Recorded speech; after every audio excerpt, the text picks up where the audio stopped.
A dragon lizard lord. A dragon lizard lord.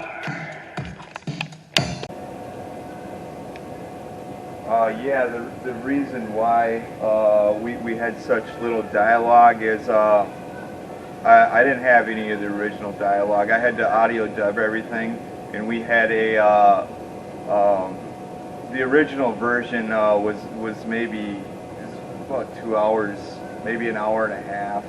I slowed down all the kaiju footage so it was kind of like Xxvii did, you know what I mean? But it just made the film too long, and the script was pretty insane, and I didn't have a lot of the original like the dialogue from it. The thing is, the original soundtrack, it was horrible. And then we got this new soundtrack because me and my buddy Paul Hemphill, we were making music, and it was a lot better music than I originally had, and a lot of the dialogue was just interlocked with this old crappy soundtrack, and I had my buddy Doc Hoare from England. He had his crew come through with Kyle Cthulhu and Jimmy O, and they did a lot of really good audio work, and they sent it to me on Messenger. So that was the only audio that I had that was clean, other than pulling it from the soundtrack from the original film, and I couldn't stand the soundtrack. So I tried to cut it down. I tried to make it so it was just like mostly kaiju action, and I just took the best of what we had, the footage, and I just compiled it. It was totally that's why it's Dragon Lizard Lord Super Monsters, because it's just a Frankenstein of a movie from back when I was making short kaiju films with Omega Tiamat Odin, and I probably went through 8 or 9 suits making just of Omega Tiamat Odin, and then I had to make he fought Draco Quetzalcoatl and King Fafnir and Xeron Nedhog, which, okay, that's Xeron was an alien that was working for the Dragon Lord Nedhog, which is he's in a different dimension. He might not be in a different dimension, but he didn't appear in the movie. He had henchmen, and they were trying to stop Tiamat's henchmen. This was all about which dragon is right on how to handle the human race, and we've obviously have problems. So Tiamat was trying to get the humans on his side. Tiamat Odin.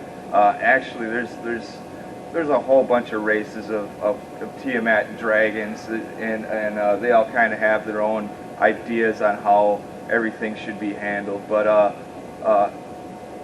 Draco Quetzalcoatl was actually going to destroy the universe, and Tiamat Odin stopped him. Well, didn't stop him, convinced him to be a peaceful dragon. And then years later, the pollution and just everything, the mistreatment of the world, Tiamat Odin decided to handle it.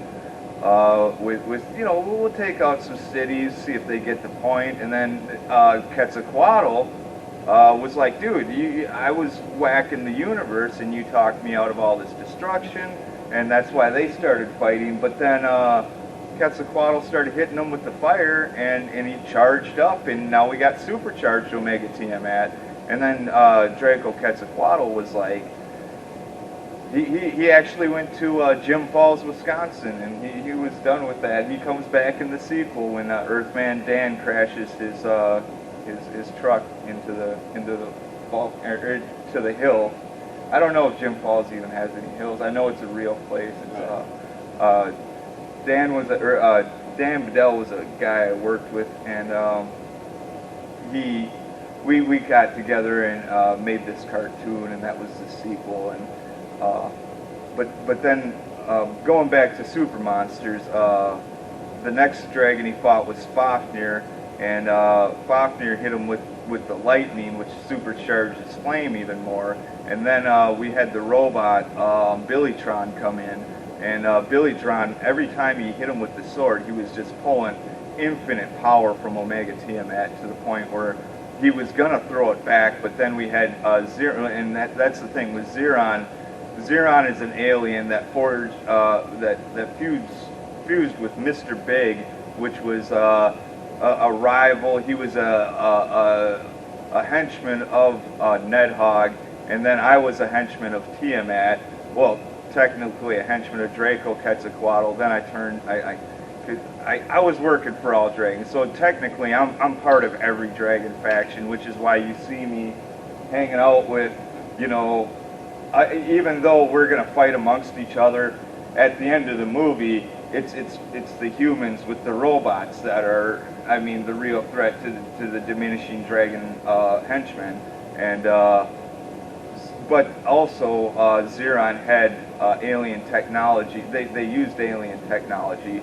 So that's why the robot attacked. But Xeron did have full control over the robot because Omega Tiamat, God, I think he destroyed the spaceship, but that might have been after. I'd have to watch it again. But yeah, so there might be a couple plot holes. Basically, it's about dragons destroying cities. I wanted to get maximize the demolition. Not make it a horror movie or anything.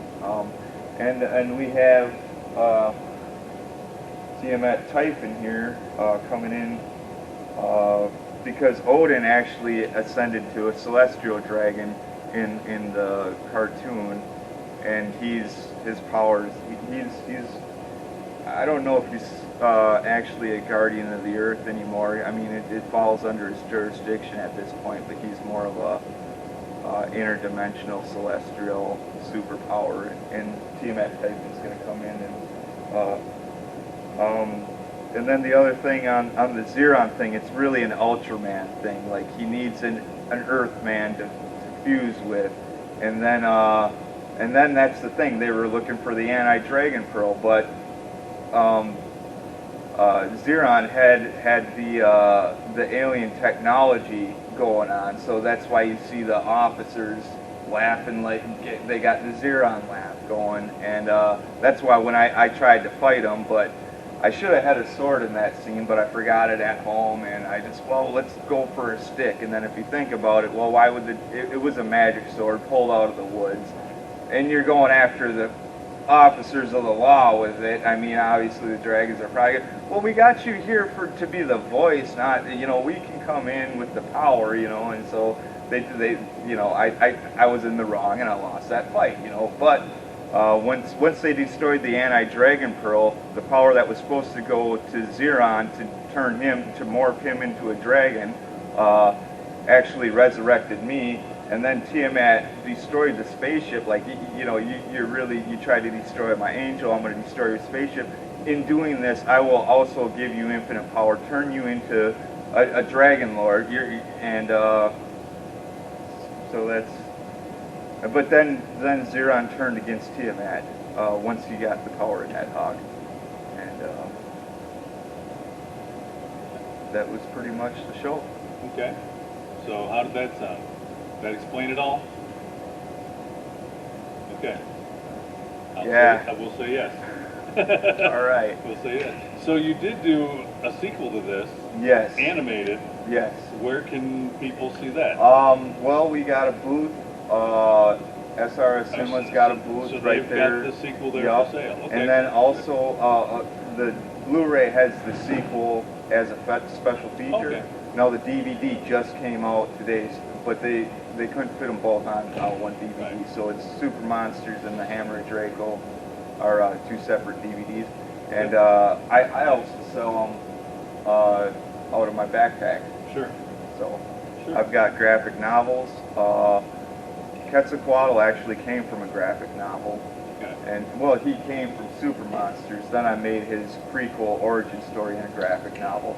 I'm gonna be, he's queued up after, I don't know if he's gonna be the next dragon after Draco, or Tiamat Typhon. I know we got Draco Tiamat coming, and then we got Draco Quetzalcoatl coming. I'm not sure which order that's gonna be in. But I got to deal with a Kraken for this. That's an enemy here. I bought the Kong suit. I can't say Kong. The Right. Zeus. Right. Zeus. Right. Gorilla Monkey King. Okay. I don't know if I'm gonna use it for production or if I'm gonna make one. But this has taken me a year and a half, 2 years, maybe going on 3 years now. The scales alone have taken me Yeah. over a year, and I tried my best to get them on before we got here, but it was impossible. I got the scales on the top lips, so Yeah. Yeah. And it's so gonna- that'll start filming when? Oh, I have to get the suits done. Okay. So I you're wanted still to doing have the this prep. built. Yeah, if you would have asked me a few years ago, I would have been like, well, in 2020 we'll have it out for Yeah, Godzilla yeah, vs. Kong. So I right. can't really. I know that I'm working at the cheese plant 6 days one week, 6 days the next. I come home. Yeah. It's an hour drive to work and back, and then I'm hitting the scales until I get, and 4th of July I work right through that. I'm basically, and then I'm doing the graphic novel because I'm using the graphic novel for a storyboard, and I'm hoping 2024 Okay. at the best. Yeah. That would be really great.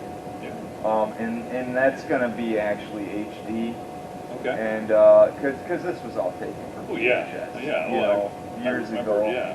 and nobody's really doing the suitmation anymore, and Right. so I got this together in gearing up because I just got the technology to make my next film, and then I contacted SRS Cinema. I said, "Is there any way we could work here?" And after they seen the old one, they go, "Well, can you get us a better copy?" And then I went back to the old VHS tapes and I imported them in and did my best to edit something that was watchable. And I was watching it myself, and that's when you get it. You put it. Because you watch it by yourself all the time, and it's so awesome. But now you Right. got other people, and Right. so it was a little scary. But hopefully it was. I think we got a lot of demolition and good kaiju. Mm-hmm. So Definitely so. yeah. Any other questions, guys? Well, I really appreciate you guys sticking her out, and I hope you enjoyed the show. All right. Thanks. Yeah, thank you for watching.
everybody that sat and watched it, and appreciate you guys coming here. Well, Godzilla fans, I imagine, and Kaiju fans, so it's great to finally get this to some eyes for the people that are supposed to watch it, right? And beyond that, just my dad and myself, we made this movie over the course of about 2 years, and we finished it up maybe about a year and a half ago. And I didn't know how to make a monster suit, but I made one to the best of my abilities. He didn't know how to do a lot of the effects, but he did it to the best of his abilities, and this is what we came up with. So, if you guys got stuff that you want to do, go and do it. And don't let an incapability become a habit. Because all it takes is, just some time. And beyond that, again, thank you very much.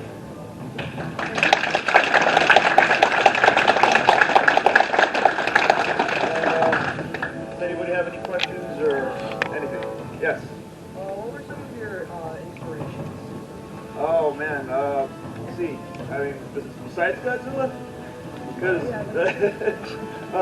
we were inspired a lot by a lot of the 1950s like kind of giant sci-fi monster movies.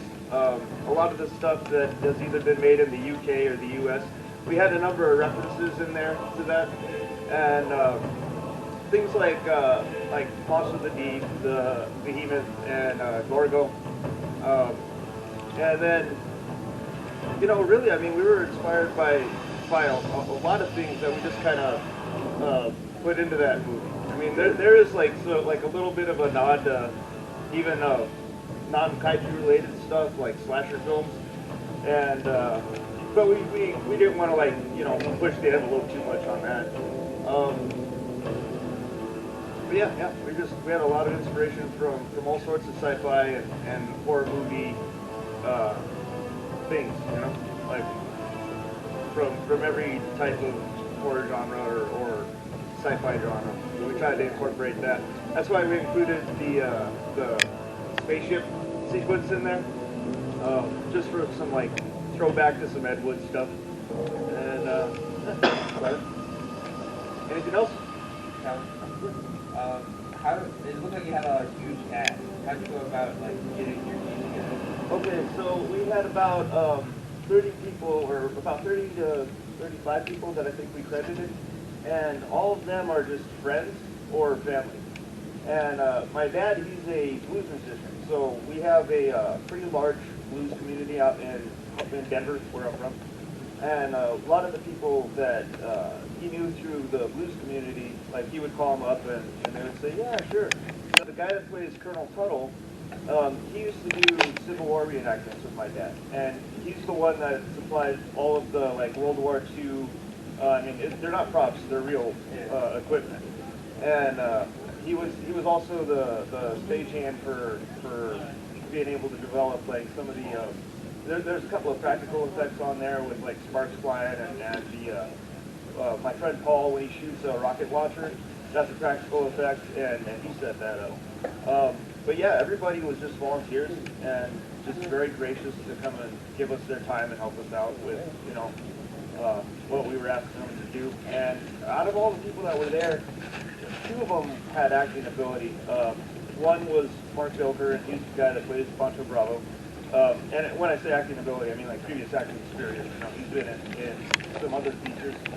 And the other one was my friend Paul, and he's a classmate, and he's had some acting school, and he's the guy that played the NAA kid on the walkie-talkie that got blowed up. But yeah, everybody was just really kind with their time and gracious, and gave us the opportunity to help us make something that started out as just an idea for a 5-minute film, and then it just kind of kept snowballing from there. And 3D printing, painting, and even considering selling your product, you shouldn't be self-conscious. You should go ahead and enter it in there. All right, I might. I mean, because really, your public exposure Yeah, So Crater Lake Monster could technically be one of his last pieces of work. yeah, yeah.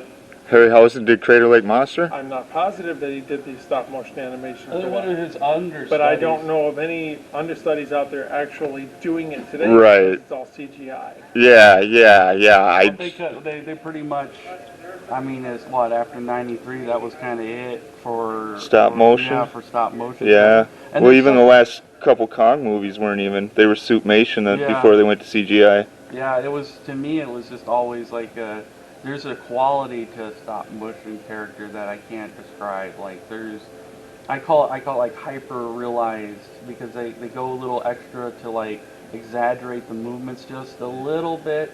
It just does, it gives it like a dreamlike quality, and I love that about stop motion stuff. It's just fascinating. It also, when they're animating a large monster, they do exactly the same thing the Japanese do. They slow it down Yeah. so that you get the sense of size. Yeah. I always figured actually that like large monsters in stop motion kind of feel a little bit fast and jerky. Well, they do a little bit, but I mean, they are slowed down. Like if you look at the what was it, the Gulliver one, when he was animating something that was just an animal. It was a alligator or a baby crocodile, something like that.